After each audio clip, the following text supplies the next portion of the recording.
Yes, it is good. Okay, cool. We are ready to go. We are ready to read some lore. I am your bard today. Stavity Bard. There you go. Um, I will be able to answer some points, but as I'm telling the stories, I generally am not going to break it up too often. But I do want you to know that that some of these stories are less entertaining than others. So you'll have to just forgive me if it's not terribly interesting, because the idea is we're going to go through all of the stories, right? So some of them are going to be fun and some of them aren't. So we're going to tell our stories one by one. And we're going to start with a series called The Biography of Queen Baranzaya.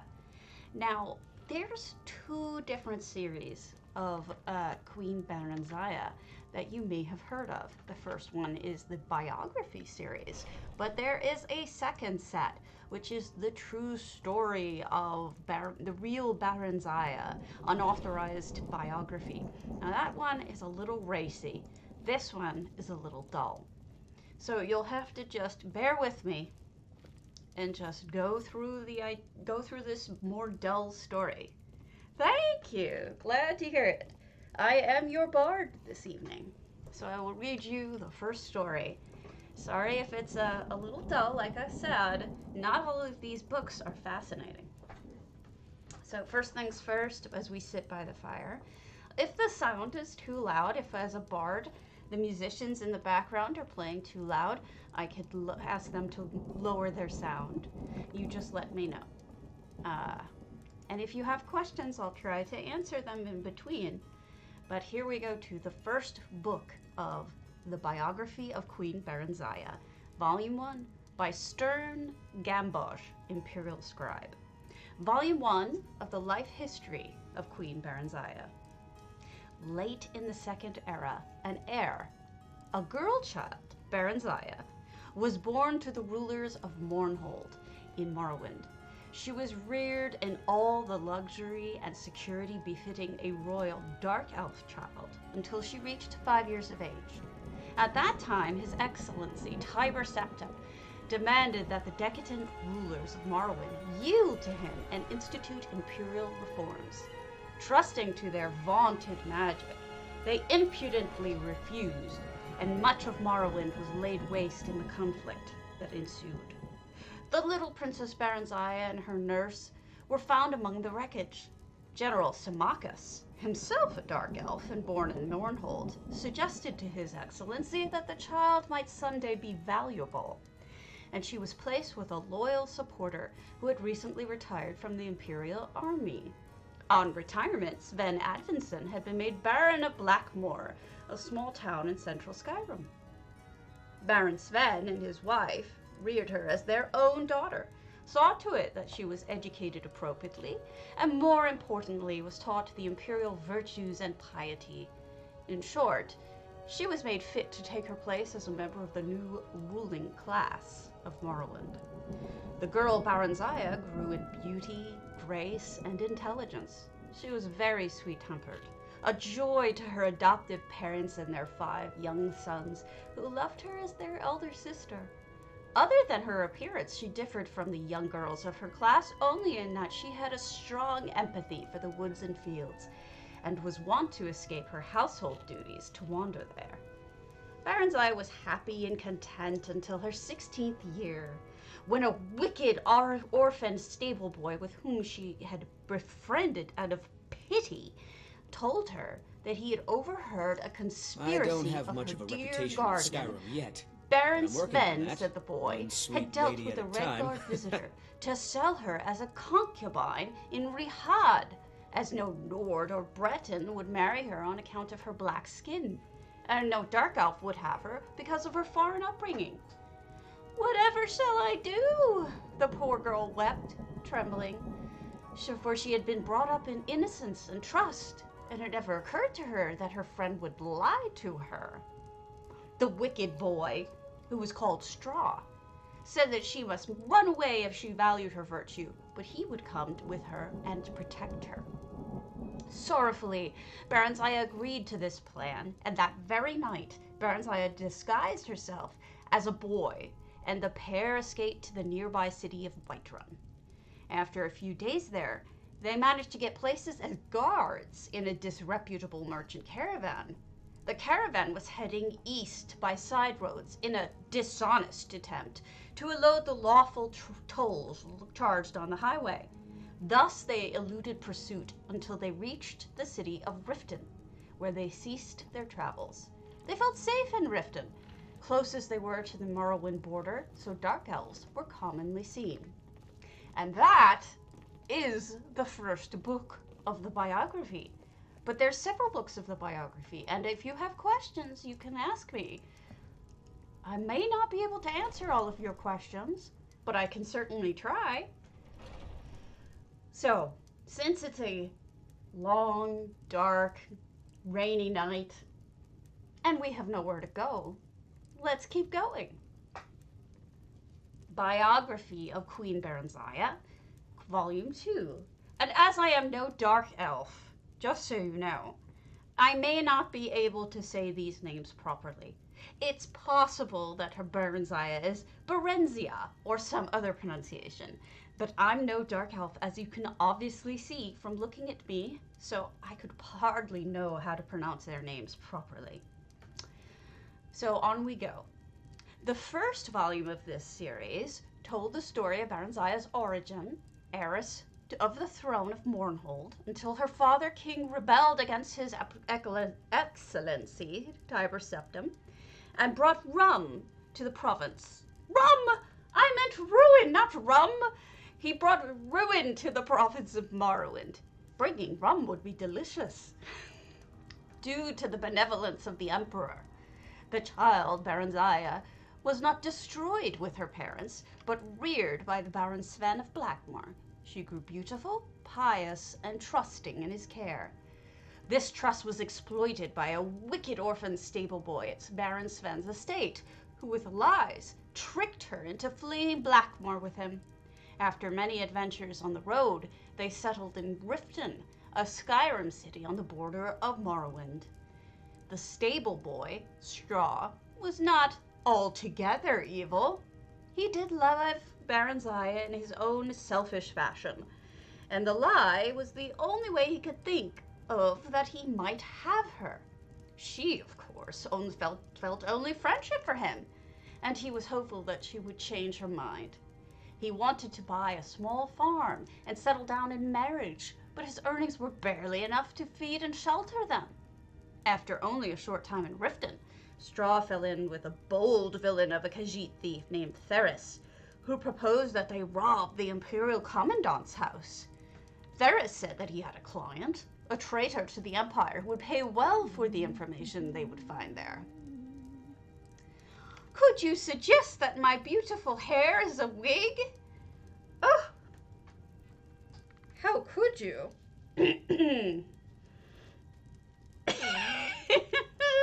And I will continue on.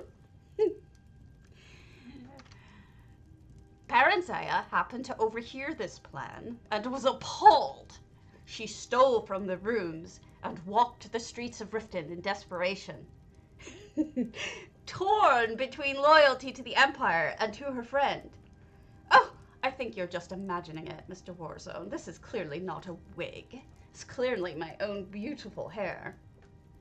In the end, loyalty to the Empire prevailed over personal friendship, and she approached the Commandant's house, revealed her true identity, and warned him of her friend's plan. The Commandant listened to her tale, praised her courage, and assured her that no harm would come to her. General Samachus had been scouring the countryside in search of her since her disappearance and had just arrived in Riften, hot in pursuit. He took her into his custody and informed her that, far from being sold, she was to be instated as Queen of Mournhold as soon as she turned 18. Until that time, she was to live with the imperial family in the new imperial city, where she would learn something of imperial government and make the acquaintance of people of importance. And so it came to pass. In the imperial city, Baranziah became great friends with Tiber Septim during the last years of his reign. Tiber's heir, Pelagius, also came to love her as a sister. The ballads of the day praised her beauty, chastity, wit, and learning. On her 18th birthday, the entire imperial city turned out to watch her procession back to Mournhold. Sorrowful as they were at her departure, all knew that she was ready to be the glorious sovereign of the new kingdom of Mournhold. I will get used to my beautiful hair. Just give me some time. It's this new hairdo. I just, styled my hair a little differently tonight. So I'm going to be trying to not fiddle with it. But it's hard. So we're on to the third book. And this is the last book in the series. So we shall finish up her story. Now keep in mind, this is not the unauthorized biography of Queen Baranziah. There are two different series, and they tell somewhat different stories. But this is the imperial version of said story.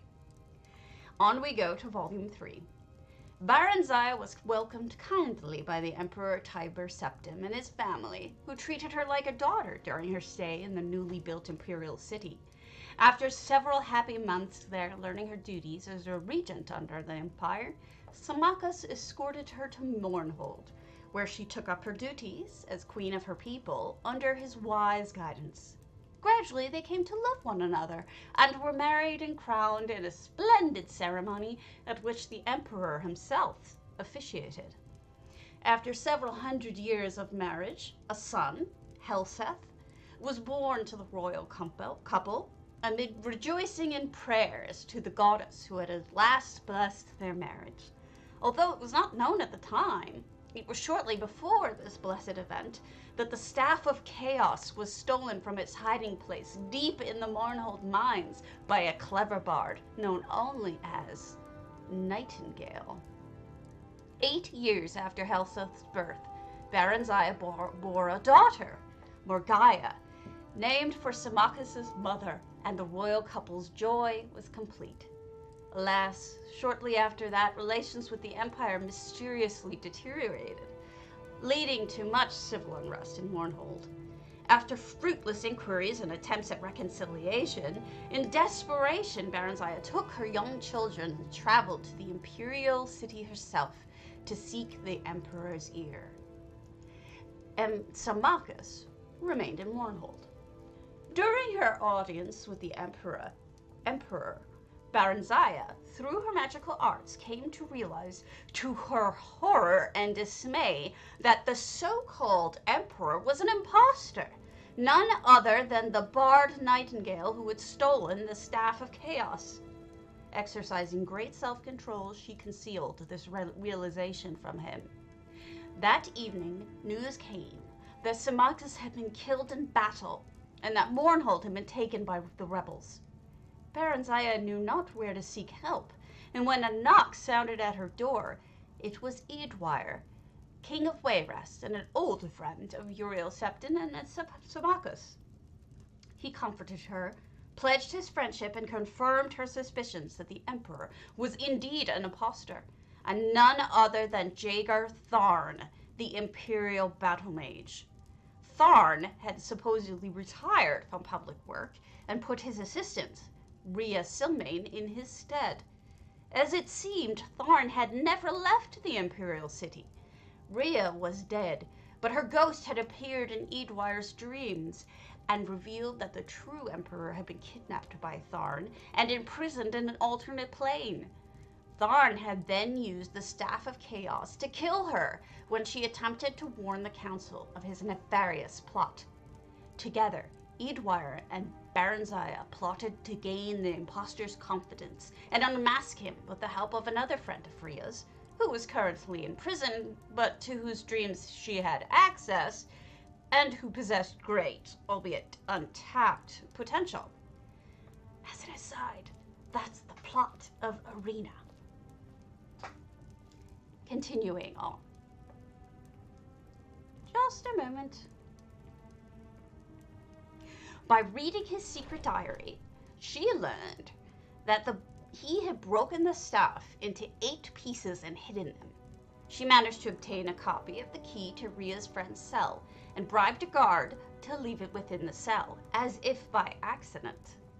Their champion, whose name was unknown even to Baron Zaya and Aidware, I apologize, I still don't know how to say those silly elf names, made his escape through the shift gate Rhea had opened, in a dark rat-infested corner of the prison where the cowardly goblin guards feared to venture.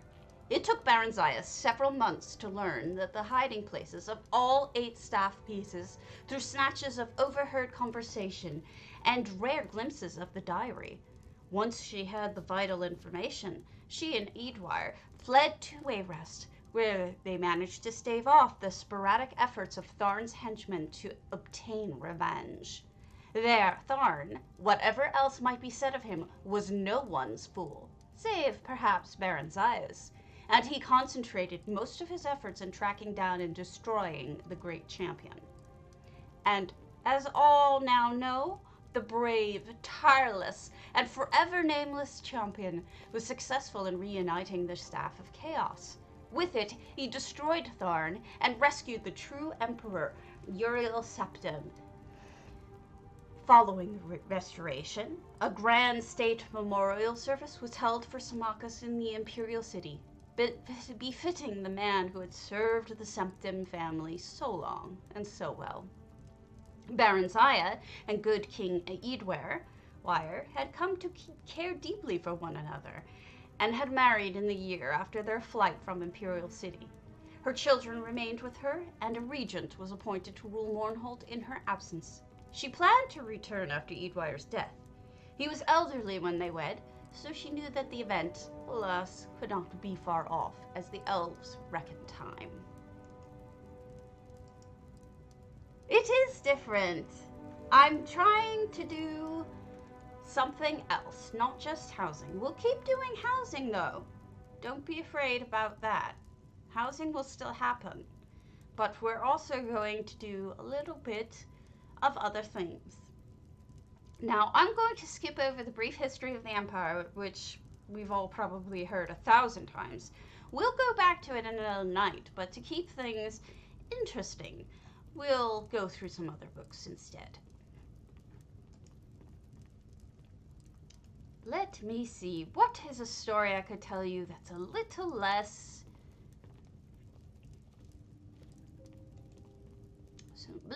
instructive and a little more fun?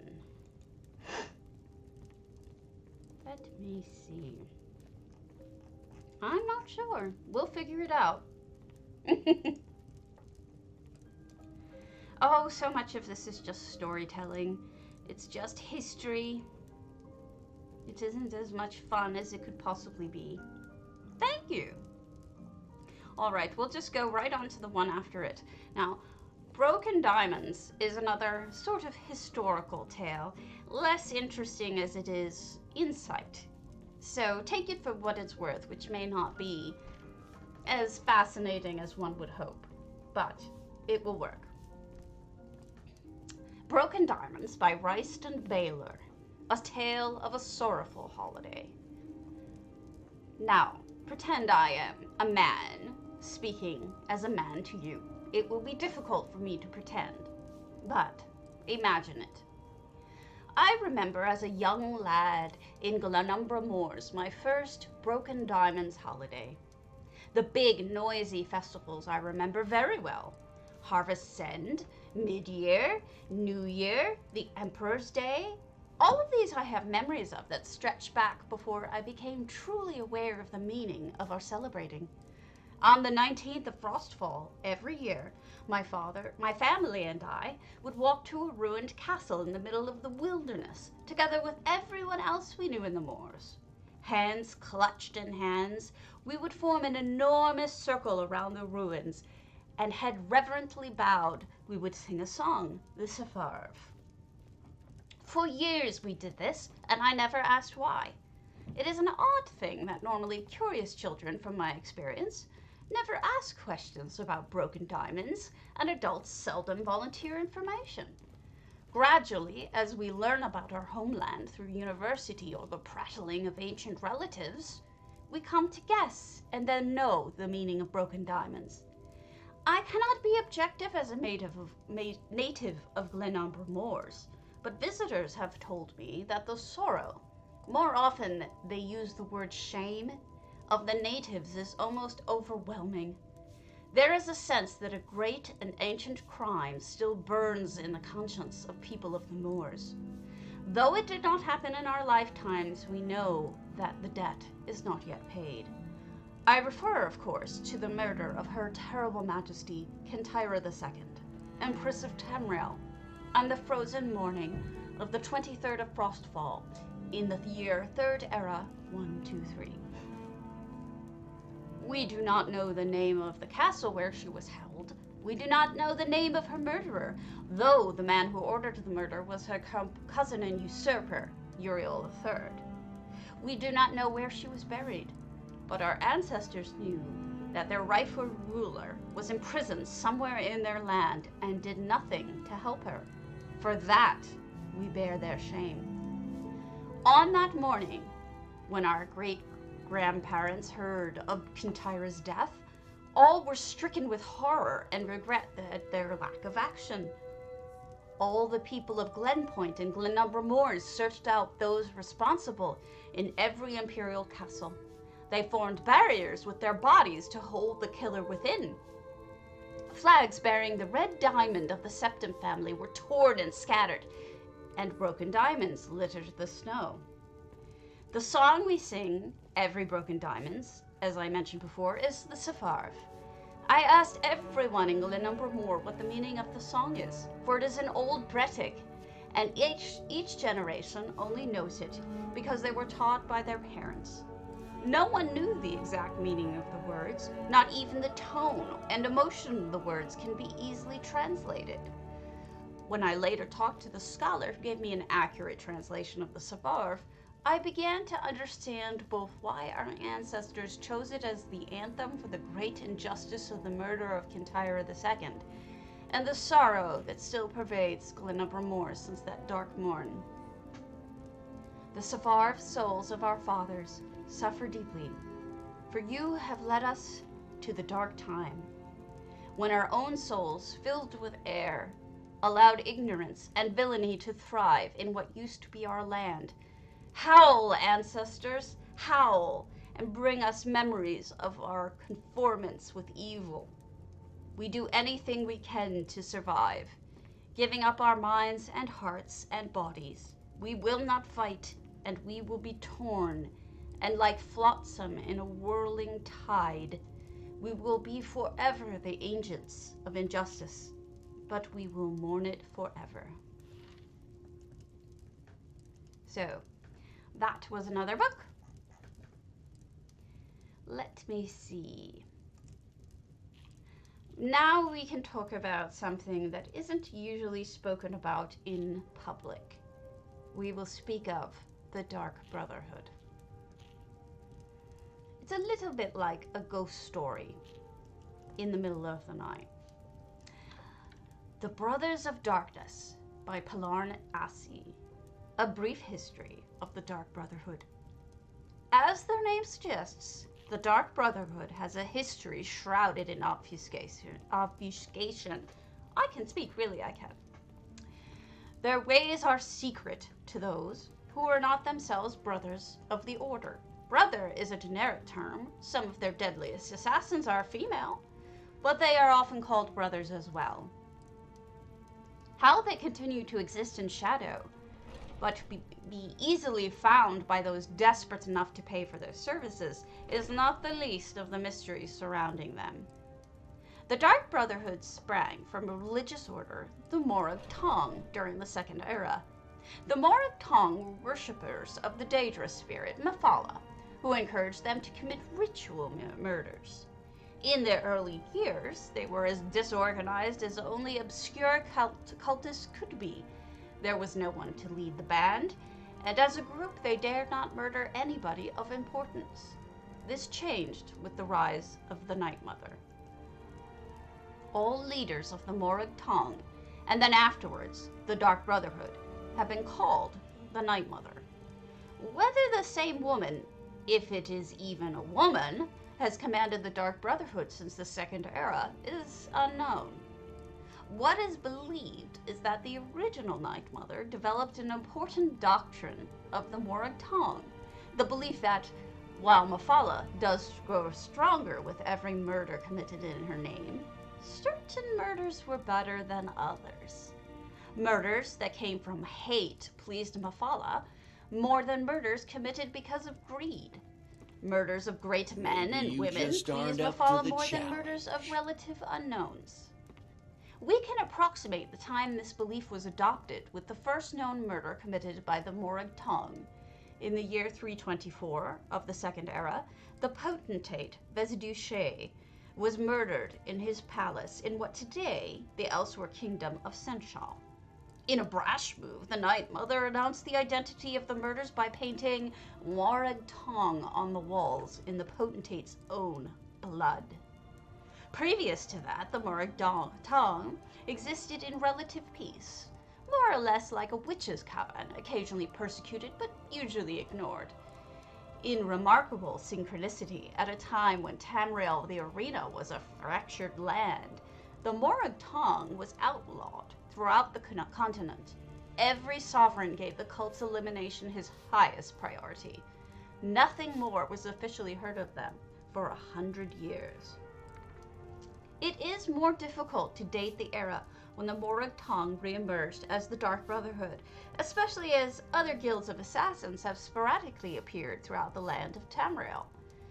The first mention of the Dark Brotherhood that I have found is in the journals of the Blood Queen, Arlimhera of Hegatha.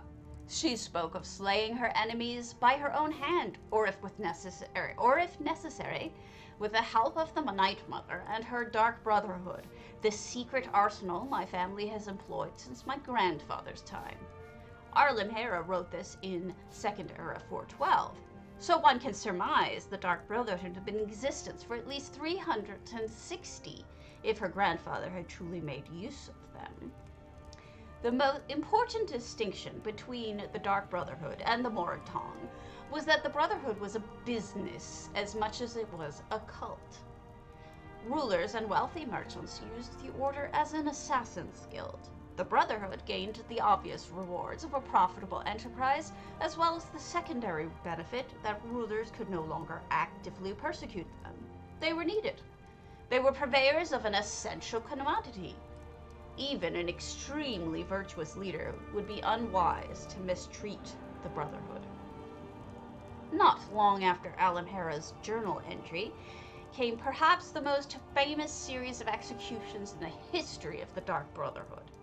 The Colovian Emperor Potentate Severian Chorak and every one of his heirs were murdered on one bloody night in Sun's Dawn in 430. Within a fortnight, the Colovian dynasty crumbled, to the delight of its enemies. For over 400 years, until the advent of the warrior emperor Tiber Septim, chaos reigned over Tamriel. Though no comparably impressive executions have been recorded, the Brotherhood must have grown fat with gold during that age. The Dark Brotherhood has no shortage of business opportunities. An accounting, I have been informed, is the Brotherhood's favorite euphemism for an execution. While they are officially considered an unlawful organization in every corner of the Empire, like the Thieves' Guild, they are almost as universally tolerated. Oh, of course, you may leave whenever you like. We all have business we must attend to. You do what you need to do. Don't feel bad about having to leave. Okay. Speaking of guilds, we shall now speak about the Thieves' Guild. Confessions of a Thief. I'm a thief. Now, don't get me wrong. I ain't saying this out of pride, but I ain't ashamed of my occupation neither. Thieves got a perfect right to exist in the Empire. People say we're dishonest. Of course, those people are usually either merchants or priests, which really slays me. Sort of the snake calling the worm legless. Rulers like us. Crime in moderation is good for the economy. The trick is to keep it at a good even pace, with a well-timed lull and a minor wave to keep the fat bottoms from being complacent. Of course, stupid but talented thieves will keep stealing, empty their pockets, and steal some more. This ain't good for no one. That's where the guilds come in. A thieves' guild is what they call a crime regulator. We protect each other and punish the clumsy and greedy. The king depends on us to keep the amateurs out of the business. Yeah, occasionally a king will come down on us. I've even seen my thieves guild master get himself stuck in prison once or twice. Some cohort of mine said that her first guild master got himself hanged. Then the thieves guild has to get foul on the king and let someone who knows tell you the result ain't pretty. I got into the guild the way I've seen most thieves do it. It was a few years back when that bully Jaeger Thorn was sitting on the throne, only everyone thought he was the emperor. My parents' farm turned me into 8 acres of dust and rock, and they threw me and my brothers out. I was always a skinny thing, but by that time I made it to the closest town, I was a good deal more skinnier. Just 'cause the town had some dirt that plants could grow on didn't make them much richer than my folks were. I tried to get all kinds of jobs, but the hungrier and more raggedier I got, the quicker anyone who might have work would kick me out. When the rainy season finally came, it came like a sea, and I didn't have nowhere to stay. Luckily, I found the unlocked cellar door. Turns out that the owners of the house slept like old dogs, 'cause I robbed them blind and tripped into things like I was a blind one. And they never woke up. I sold all the stuff at dirty pawners I knew and spent the next 2 days living like a potentate. Then I got my first visit from the local thieves guild. I remember what the guy looked like, but not exactly what he said. Something like, "Hey kid, if you want to steal in these parts, you're going to have to be put to join the guild. Otherwise, I, or someone like me, is going to break your skinny arms. So you can't steal." I've known some people who've refused membership in the guild and kept on stealing anyhow. I've broken some of their arms. As for me, this was the first offer I had for a career since my pa told me that if I didn't milk the cow, he'd rip my head off. In comparison, this guy at the tavern was almost a gentleman. I agreed right away. Sure, I had to prove my worth to the guild before I could join, and even now, but having 2 working arms is only part of the benefit. They trained me, taught me, and kept me out of prison. How many other guilds can boast a forgery expert on the premises? So the next time you're calling some swindling merchant or usurious priest a thief, think about it. There is honor among thieves. I should know. Horrible, horrible. These thieves, they speak like common urchins on the street. Should I keep going? I don't know how long I've been doing this, telling all these stories. I could tell another one. Why, thank you. We're going in some sort of order, the order of the books. So some of them are interesting and some of them aren't. So, okay, we'll keep going then. I'm glad you're having fun.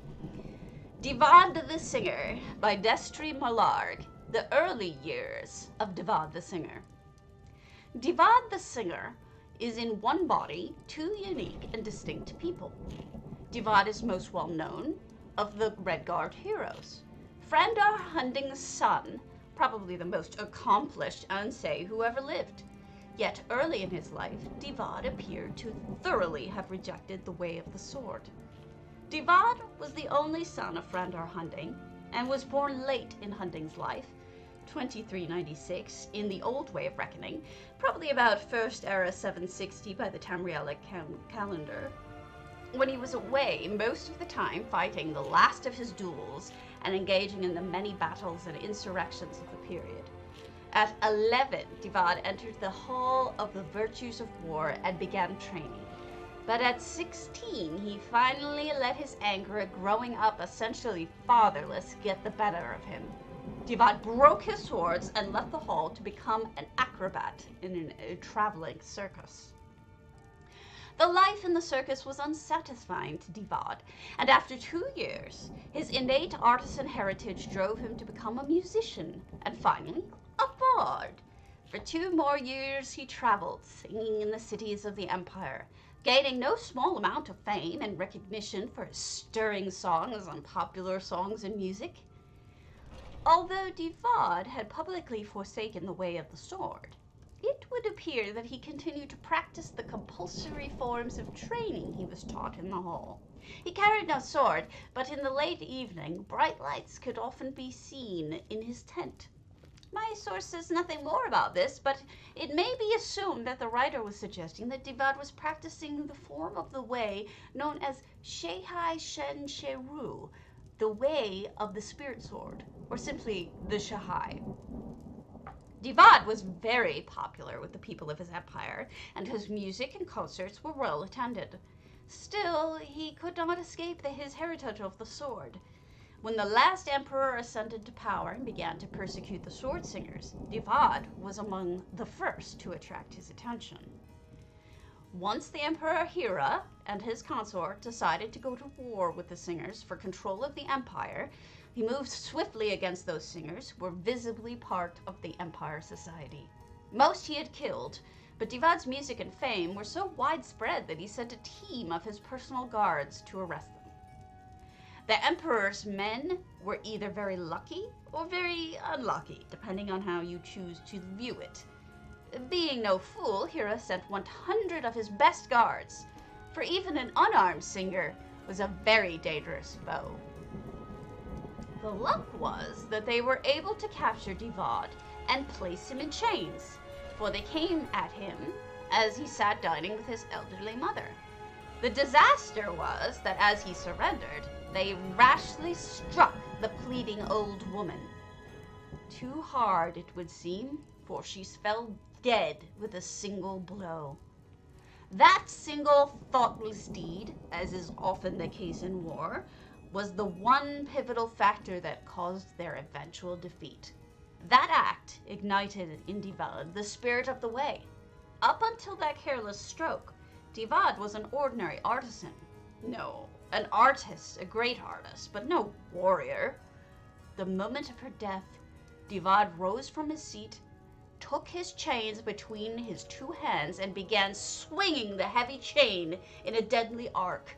He slew 4 of the guards, gaining enough space to run and dive through the window and into the river. He disappeared into the night.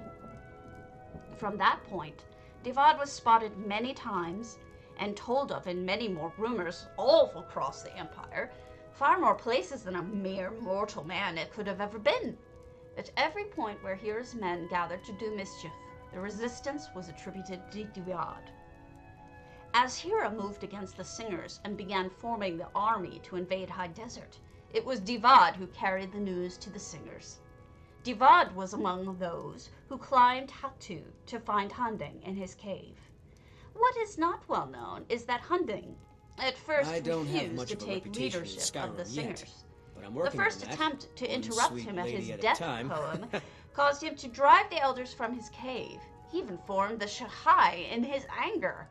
It was Divad who re-entered the cave alone to speak with Hunding.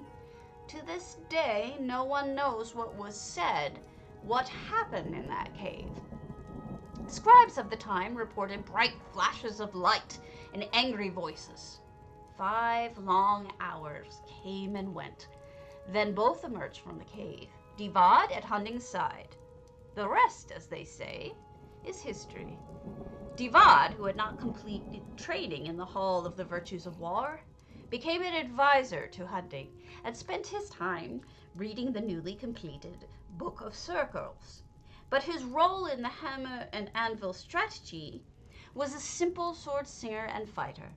It was not until the singers fled their native empire and landed in New Land that this story truly begins. But that's where that part ends.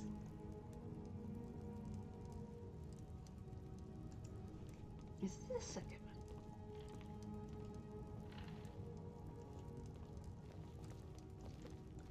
Some of these books are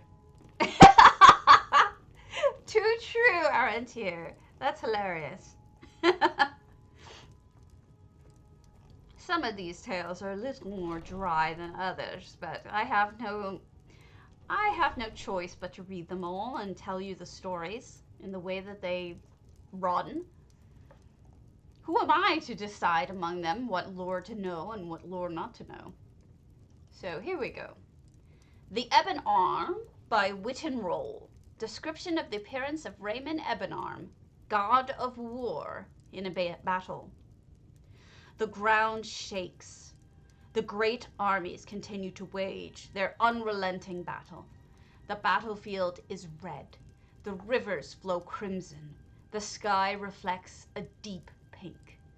In the distance, lightning flashes and thunder sounds.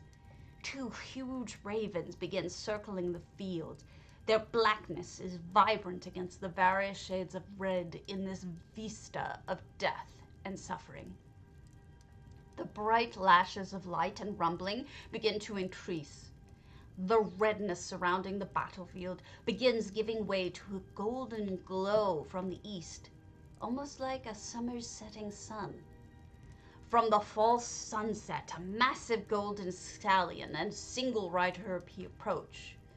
All becomes suddenly still on the field of battle as both sides recognize Raymond Ebonarm, god of war, and the companion and protector of all warriors, also known as the Black Knight and his mighty steed Warmaster. He rides into the middle of the blood-soaked field and dismounts. He's a very imposing figure. His tall and heavily muscled body is encased in ebony armor. His ebony helmet does not hide the flowing reddish blonde hair and beard which appear almost as shimmering gold. Nor does it shield the steel blue eyes that seem to pierce all they fall upon. In his left hand he carries a massive ebony tower shield, on which is emblazoned a fiery red rose. As he raises his right arm, all see an arm and a magnificent ebony blade, which are extensions of each other. The fused arm and sword are a result and symbol of the wounds suffered by this god during titanic battles in the youth of this world. The ravens come to rest on his shoulders, and as the point of the ebony blade seemingly touches the sky, lightning flashes, thunder roars, then total quiet descends, and a shudder rolls through both armies. The leaders of both armies approach Raymond Ebonarm and kneel. In turn, they tell their reasons for this war. Each asks the favor of the Black Knight for their cause. Raymond Ebonarm listens, but there is no acknowledgement that he is chosen to favor one side or the other in this fight. However, each of the leaders has heard the other state his position, and each now knows that this war is baseless. They embrace and turn to their armies. They instruct their forces to bury their dead, tend their wounded, and return to their homes. Raymond Ebonarm mounts his great golden stallion, Warmaster, and again raises the ebony blade skyward and extends the huge rose emblazoned ebony shield to both armies. A massive chorus of cheers rises from the armies. The ravens again take to the air. Lightning and thunder follow him as he rides into the sunset, followed by the two birds. The armies do as they have been bidden. They care for their wounded and bury their dead. As they retreat towards their home, each warrior is sure that the great god Raymond Ebonarm, the Black Knight, has responded to their individual prayers for intervention. Each side has won. Neither has lost. As the armies depart the field, the rivers begin to run clear, and a single red rose begins to bloom near the grave of a fallen hero. Yay! I can't keep serious the whole time. It's just not in my nature. I joke all the time. We're going to do this for about an hour, and we're at only 46 minutes. So let's carry on with another story, shall we? Or at least I will try to. The Epic of the Grey Falcon. By Anonymous, translated by Anita Joan, Royal Archaeologist.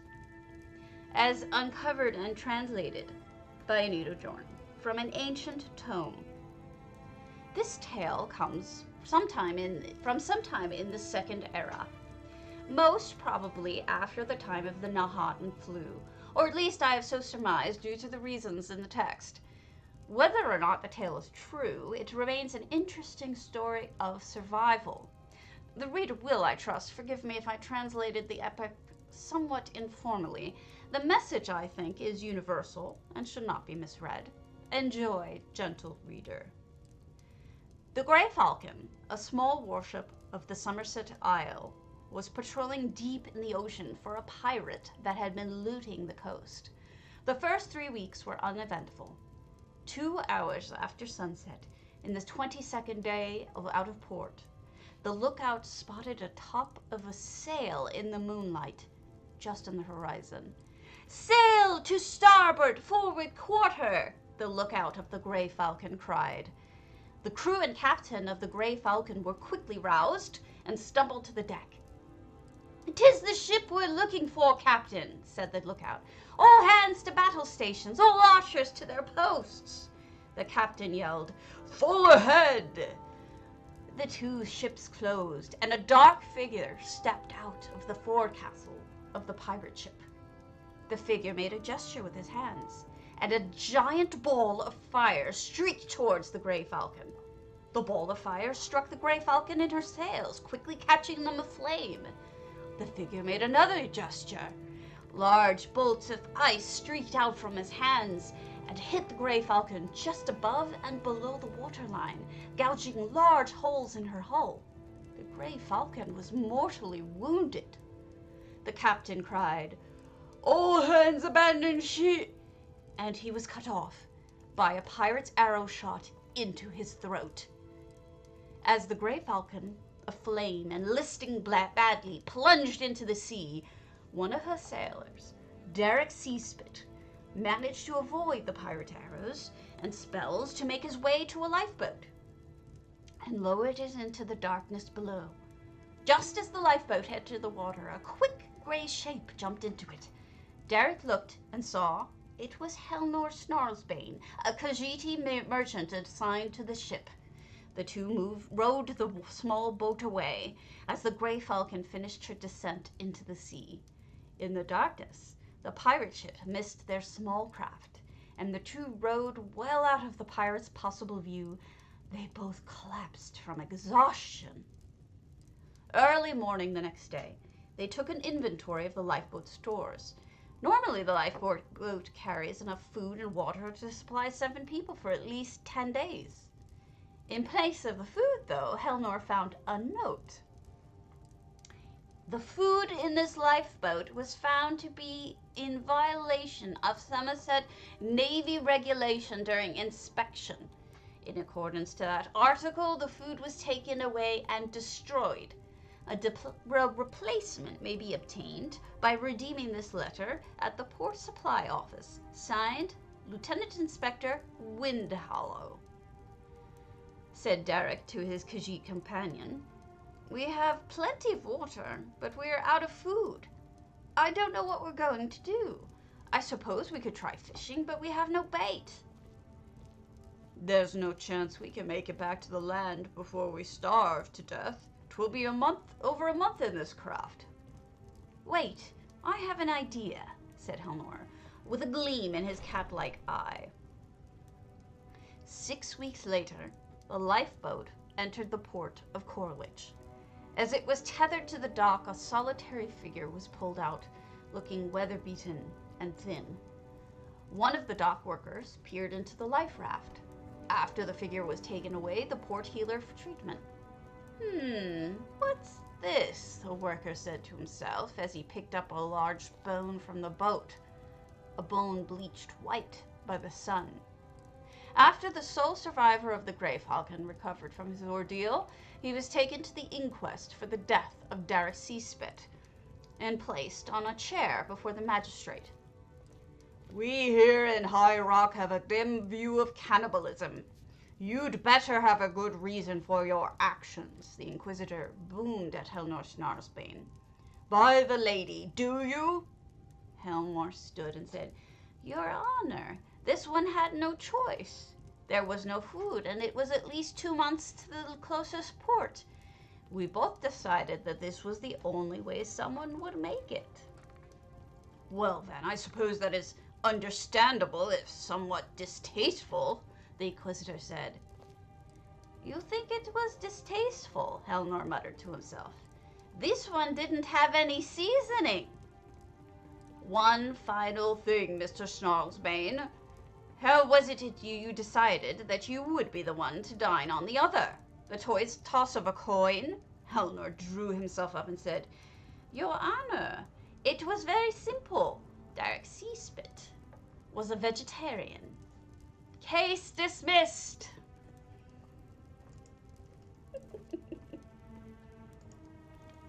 Okay, that one was funny. A little messed up, but funny.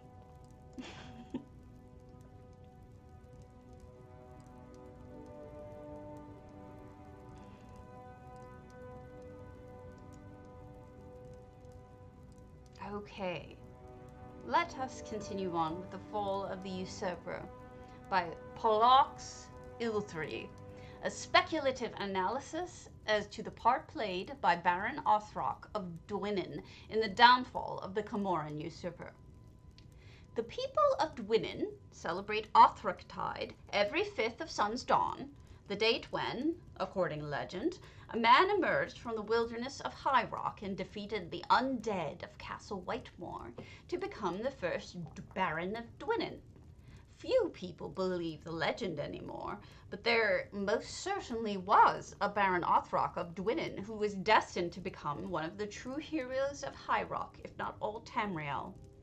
The legend, as most any Dwynnin child will tell you, is that years and years ago, archivists have agreed to the year 3rd Era 253, the people of Dwynnin were ruled by a lich and its armies of zombies, ghosts, vampires, and skeletons. Othrock was blessed by gods and given an army of men and animals to destroy the dead. He brought peace and prosperity to the land, growing more powerful as the land improved. Years later, he led the tiny barony against Camoran usurper and saved all of Tamriel. How much credit the Baron ought to receive for the defeat of the Camoran usurper has been debated, but it is uncontestable fact that in the year 3rd Era 267, the Camoran usurper's relentless move north through High Rock was halted around the area of contemporary Dwynnin.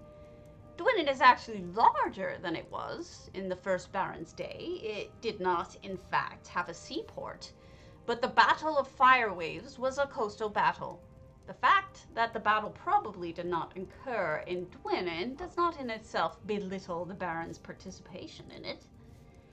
The Camoran usurper had conquered Hammerfell and Valenwood by means of a large army, which by legend consisted entirely of undead and Daedra, but was mostly composed of Redguards and Wood Elves.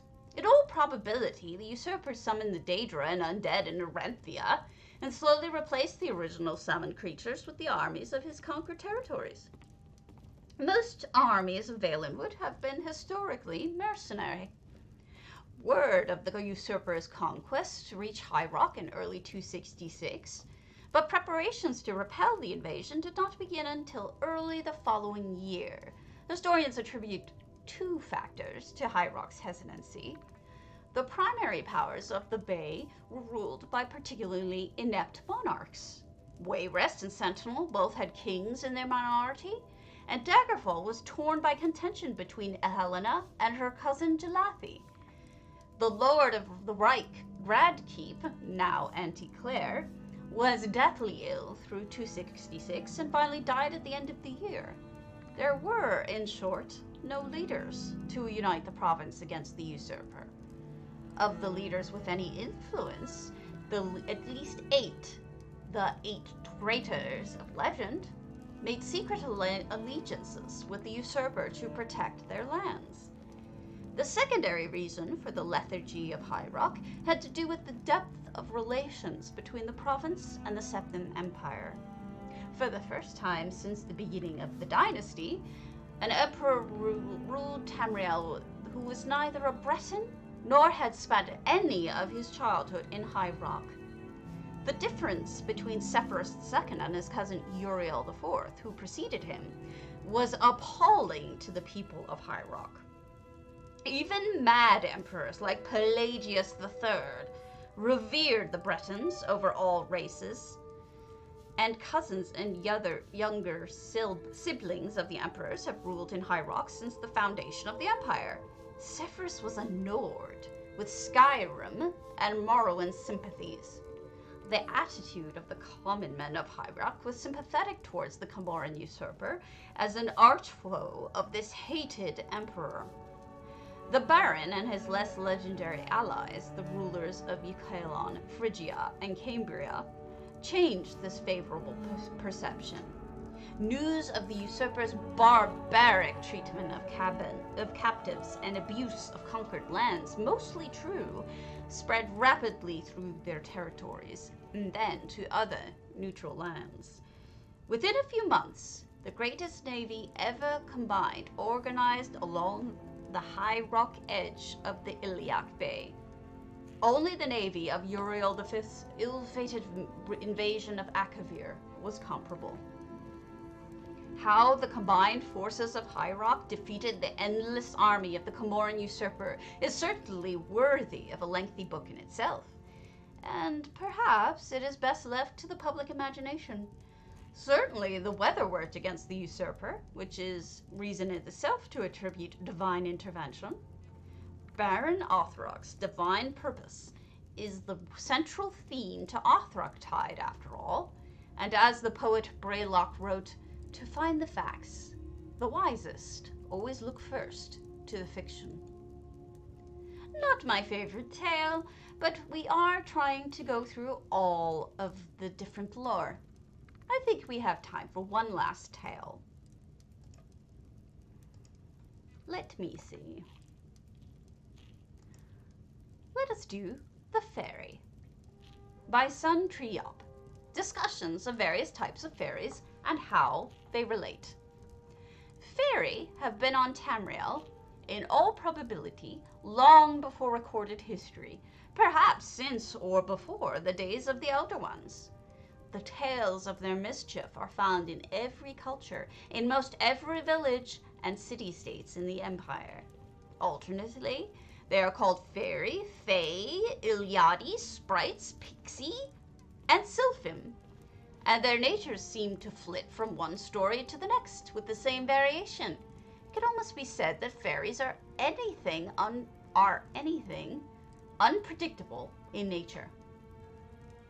The noted scholar Arthan Banzas, studying at the time of the Crystal Tower of Somerset Isle, developed an interesting, if controversial, theory about fairy.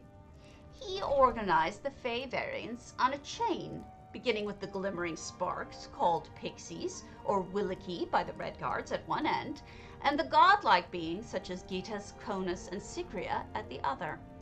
In the middle are human and semi-human beings generating up to intelligent trees, brooks, rocks, even mountains. All of this was a new and completely original theory, and would have prompted enthusiastic, if somewhat skeptical, response had Azurbatus had not added this footnote. It may be elves as a whole are part of this chain above Williki and below Nethrine. They certainly have similar features and propensities for magicka as the other fairy. No elf liked to be put in a hierarchy slightly above whimsical pranksters like the Willoki, and Artazbazes was challenged on his assumptions based on very slight coincidences.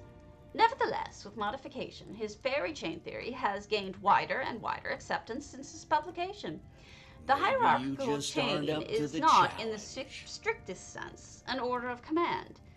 While Gitas and Sigria are said to be surrounded by a host of minor sylphim, Fairy on the whole are not followers, nor leaders.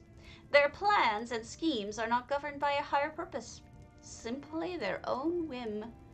To this, most fairy scholars agree, because it is based on coincidental evidence and supported by auxiliary theories. It may very well be wrong.